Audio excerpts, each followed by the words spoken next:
Hey guys, it's Alex with Hammond Watch. Here today with the Citizen ProMaster BN151-09L. And the watch is one of the more popular sub 200 divers out there, and I think it's incredibly handsome. Wanted to share it and run through the specs and then kind of give you my thoughts on it overall.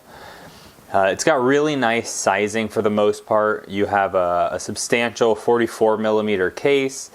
You're looking at a thickness of 12 millimeters, and you have a really nice signed 6 millimeter crown with the Prospex logo. You have a 49 millimeter lug to lug and a 20 millimeter lug width. The bezel is a 60 click unidirectional dive time bezel. Very nice to operate. Firm, you know, and you see these smoother patches, and obviously these serrations are meant to provide better grip, but I never really have to pay attention to where I'm grabbing it. Your finger will kind of slide it if you're not getting the right grip, so it's not anything you have to worry about it as far as its function. The insert is painted blue aluminum, so you will get scratching on it over time. Being a tool watch though, I think that kind of adds to the character overall, so I'm not overly concerned, especially at the price point. Underneath the watch is flat mineral crystal. You have raised indices. They're painted to appear applied, and I really appreciate the execution. I think it overall looks really sharp. You have a nice framed date window eating into that 4 o'clock index, which I'm not necessarily a huge fan of, but at the same time they still left enough of the Lume plot that it really doesn't take away from the watch's visibility. Printing of Citizen, Eco Drive, and Divers 200. The Divers 200 meaning that the watch is ISO certified as a dive watch. And it also tells you in Eco Drive that the watch is powered by a solar movement. The watch's movement, you'll see noted at the bottom of the dial, is a E168.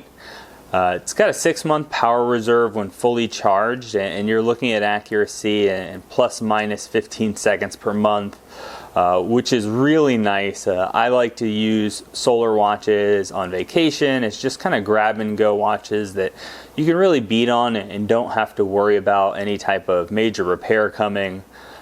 These watches also have a low battery indicator, so as the charge runs out, the seconds hand will begin to jump 2 seconds at a time. At that point, just provide it a little more light. If you ever have a battery or a capacitor issue with these, you know, they run about 15 to 20 bucks to get a replacement. So this really is a great long-term option as a beater. So I wanted to bring in the Seiko Turtle for a nice Lume comparison just to illustrate how well Citizen has executed this. For me, the Turtle is kind of the benchmark to really strong Lume. And you can see this ProMaster is easily going toe-to-toe with it. Very bright, very long lasting, definitely through the night, and you get the nice two-tone color scheme that Citizen likes to use with the blue indices and hands and then the green pip. I think it's really attractive in low light. So there are a couple more touches that I really enjoy about the watch. One being this minutes hand. A minute hand is what you're going to use in conjunction with your dive time bezel. So whenever you have them very pronounced and even painted in accent color, I think it adds to the watch's overall dive watch aesthetic. You know, most divers are using dive computers, and if they have a watch, it's more a fashion statement really than a secondary option.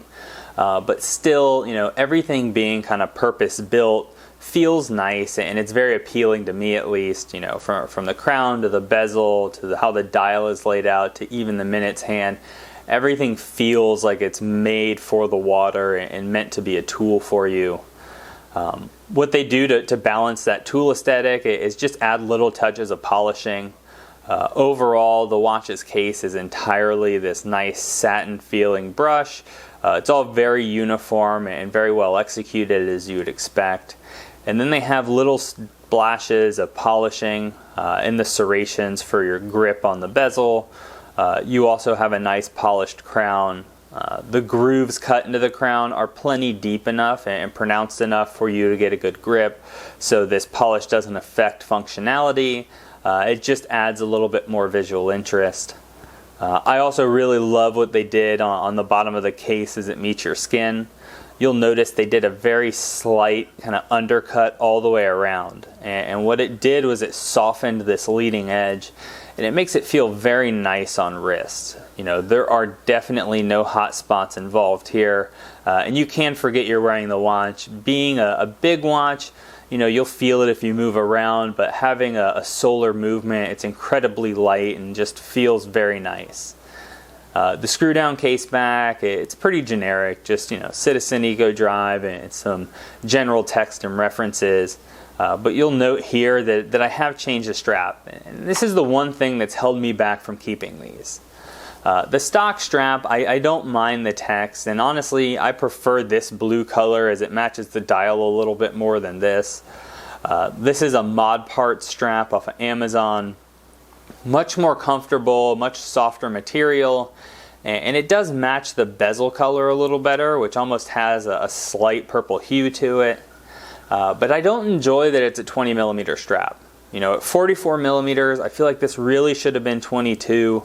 When I put a straight strap on here, like a Barton Elite silicone or a NATO strap, it just feels too small for how wide the watch is. And in the case of a NATO, then you're taking a large watch, you know, adding a couple of millimeters to its height, and it just feels a little bit off to me. So I would definitely go flared, and I just haven't found that perfect flared option. You know, maybe one of these in black would be the way to go.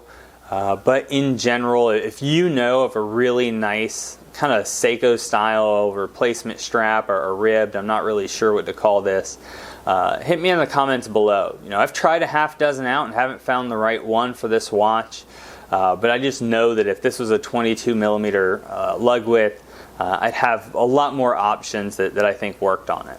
But all things considered, an incredible value. These watches run just under $200. You can get them for $199 at Joma Shop or Amazon.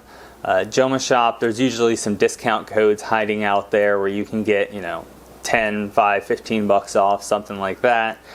So that'd probably be the option that I went with. I do remember the glory days, or the good old days, where you could pick these up for like $150 new pretty much anywhere. But I think it's just gained too much popularity, and I wouldn't expect to see that type of pricing anytime soon. Also, if you look used, I have seen those prices coming down. You know, I picked this up for right at $100, picked it up off of eBay, saw a couple more sell right at that price. So if you keep an eye out, you will find really good condition examples for that $100 mark, and at that price, I think it's one of the more unbeatable watches as a, you know, just grab and go, great kind of vacation watch. If you guys have enjoyed the video, don't forget to give us a thumbs up. It really helps in YouTube's algorithm. Also, consider subscribing. I put watch content out twice a week. Recently had a little vacation for some abdominal surgery, but I'm back at it now, and I hope to see you in the next one.